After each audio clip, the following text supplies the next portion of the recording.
नमस्कार साथियों, स्वागत है आप सभी का। तो आज की क्लास में हिंदी व्याकरण के कुछ महत्वपूर्ण प्रश्नों के बारे में पढ़ेंगे जो एग्जाम में आपसे पूछे जा सकते हैं। तो चलिए ज़्यादा समय न लेते हुए आज की क्लास को शुरू करते हैं और देखते हैं पहला प्रश्न। तो देखिए, पहला प्रश्न है, जो शब्द संज्ञा व सर्वनाम की विशेषता बताते हैं उन्हें क्या कहा जाता है? तो राइट आंसर यहाँ पर हो जाएगा ऑप्शन डी। जो शब्द संज्ञा व सर्वनाम की विशेषता बताते हैं उन्हें विशेषण कहते हैं। अगला प्रश्न है, दो वर्णों के मेल से होने वाले विकार को कहते हैं। ऑप्शंस दिए गए हैं, प्रत्यय, बी समास, सी संधि या ऑप्शन डी उपसर्ग। तो यहाँ पर राइट आंसर क्या होगा? दो वर्णों के मेल से होने वाले विकार को कहा जाता है परिवर्तन। दो वर्णों के मेल से होने वाले परिवर्तन को या दो वर्णों के मेल से होने वाले विकार को क्या कहा जाता है? तो राइट आंसर होगा ऑप्शन सी, संधि कहा जाता है। याद रखिए। अब देखिए, अगला प्रश्न है, निम्न में से अंतःस्थ व्यंजन है। ऑप्शंस दिए गए हैं। तो राइट आंसर यहाँ पर क्या होगा कि निम्न में से अंतःस्थ व्यंजन कौन से होते हैं? तो याद रखिए, ऑप्शन डी राइट आंसर हो जाएगा। ये चारों ही व्यंजन अंतःस्थ व्यंजन कहलाते हैं, जिसमें आता है य, र, ल और व। याद कर लीजिए, यह प्रश्न पूछा जाता है, व्याकरण का काफी महत्वपूर्ण प्रश्न है परीक्षा के लिए कि अंतःस्थ व्यंजन कौन कौन से होते हैं। तो य, र, ल और व, ये चारों ही व्यंजन अंतःस्थ व्यंजन कहलाते हैं। अगला प्रश्न है, निम्न में से अल्प प्राण वर्ण कौन से हैं? ऑप्शंस दिए गए हैं। आपसे पूछा गया है कि अल्प प्राण वर्ण इनमें से कौन सा है? तो देखिए, प्रत्येक वर्ग का पहला, तीसरा और पांचवा वर्ण, आपको पता होगा कि प्रत्येक वर्ग का पहला, तीसरा और पांचवा वर्ण अल्प प्राण वर्ण होता है। तो इस तरह से राइट आंसर होगा ऑप्शन सी। क वर्ग के अंतर्गत आता है। पहला वर्ण है क और तीसरा वर्ण है ग, और पहला, तीसरा और पांचवा वर्ण प्रत्येक वर्ग का अल्प प्राण वर्ण कहलाता है। याद रखिएगा, पहला, तीसरा और पांचवा वर्ण अल्प प्राण वर्ण होता है। तो ऑप्शन सी बिल्कुल राइट आंसर हो जाएगा। अगला प्रश्न है, निम्न में से ऊष्म वर्ण है। ऑप्शंस दिए गए हैं और पूछा गया है कि ऊष्म वर्ण कौन कौन से हैं।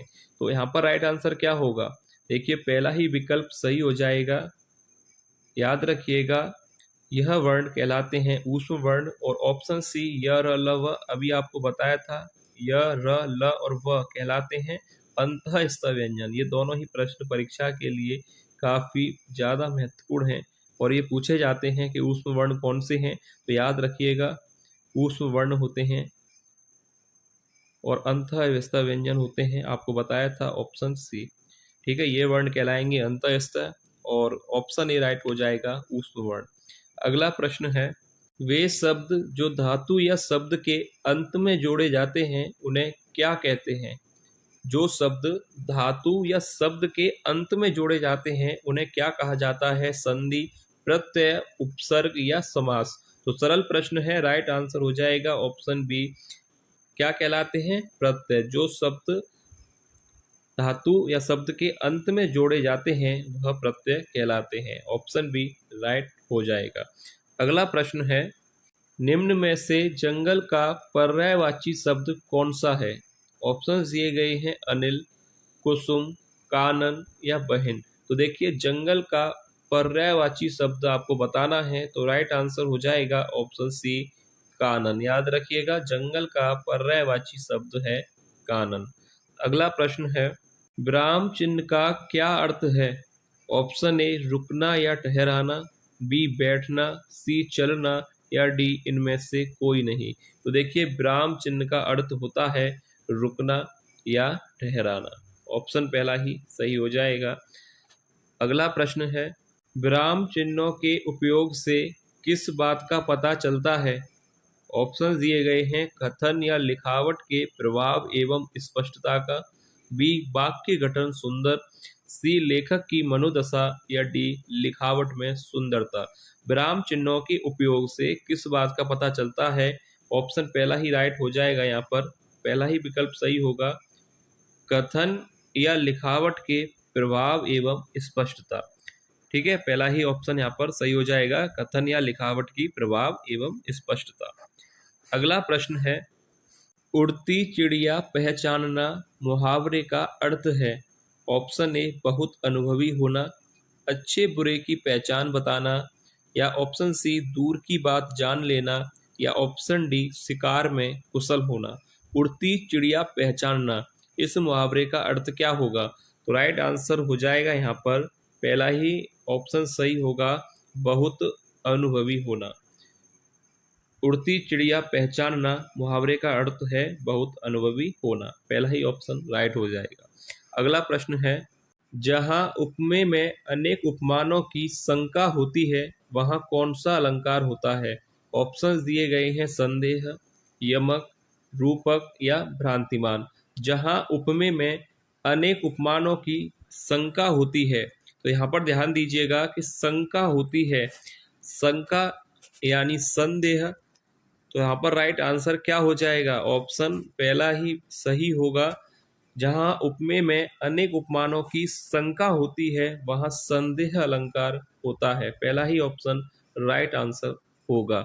अगला प्रश्न है, जहाँ उपमेय में उपमान की संभावना की जाए वहाँ अलंकार होता है भ्रांतिमान अलंकार, रूपक अलंकार, उत्प्रेक्षा अलंकार या उपमा अलंकार।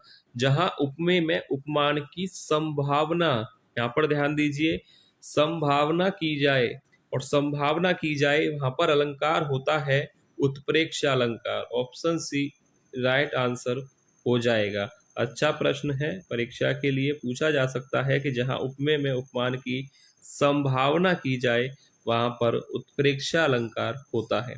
अगला प्रश्न है, निम्न में से किस व्यंजन ध्वनि के उच्चारण में नाक से अधिक श्वास निकलती है और मुख से कम? यहाँ पर प्रश्न पूरा नहीं है ये, और इसको पूरा कर लीजिएगा।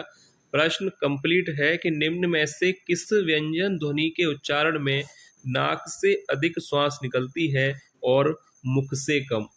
ये कंप्लीट है प्रश्न, मैं यहाँ पर पूरा कर दूं, और मुख से कम। तो आपको ऑप्शंस दिए गए हैं, तो राइट आंसर आपको बताना है कि कौन सा सही होगा।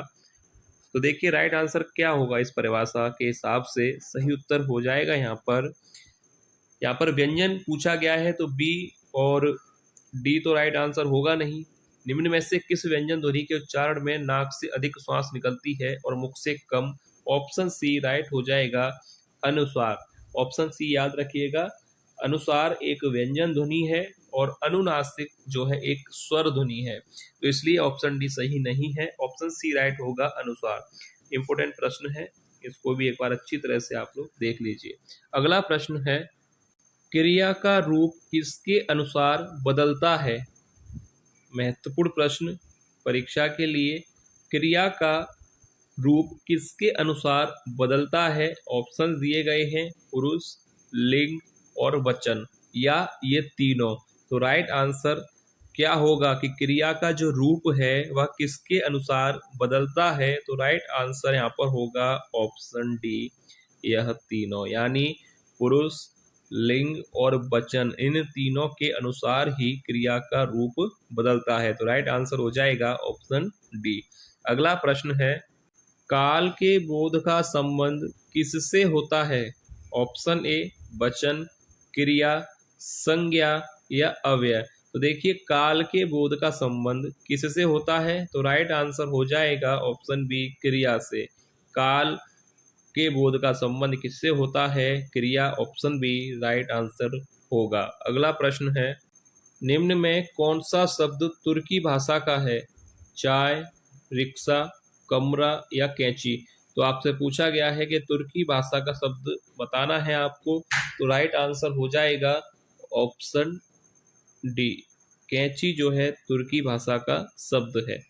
चाय चीनी भाषा का शब्द है, रिक्शा जापानी और कमरा जो है पुर्तगाली भाषा का शब्द है। तो राइट आंसर यहाँ पर क्या होगा कि तुर्की भाषा का कौन सा है? कैंची। अगला प्रश्न है, अनुनासिक व्यंजन का अन्य नाम क्या है?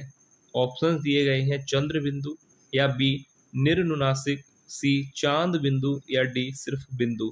अनुनासिक व्यंजन को अन्य नाम क्या है? अनुनासिक व्यंजन का अन्य नाम है चंद्र बिंदु। ऑप्शन पहला ई यहाँ पर राइट आंसर हो जाएगा। अनुनासिक व्यंजन का जो अन्य नाम है वह है चंद्र बिंदु, याद रखिएगा, पूछा जा सकता है प्रश्न आपसे, तो ऑप्शन पहला ही यहाँ पर सही हो जाएगा। तो ये है वीडियो का लास्ट प्रश्न। उम्मीद है आपको वीडियो पसंद आई होगी। जो भी विद्यार्थी पहली बार क्लास ले रहे हैं, चैनल को सब्सक्राइब जरूर कर लीजिएगा, क्योंकि इसी तरह के प्रश्न चैनल पर कराए जा रहे हैं, तो आप सभी चैनल से जुड़ सकते हैं। तो चलिए मिलेंगे नेक्स्ट क्लास में ऐसी और महत्वपूर्ण प्रश्नों के साथ। तब तक के लिए धन्यवाद।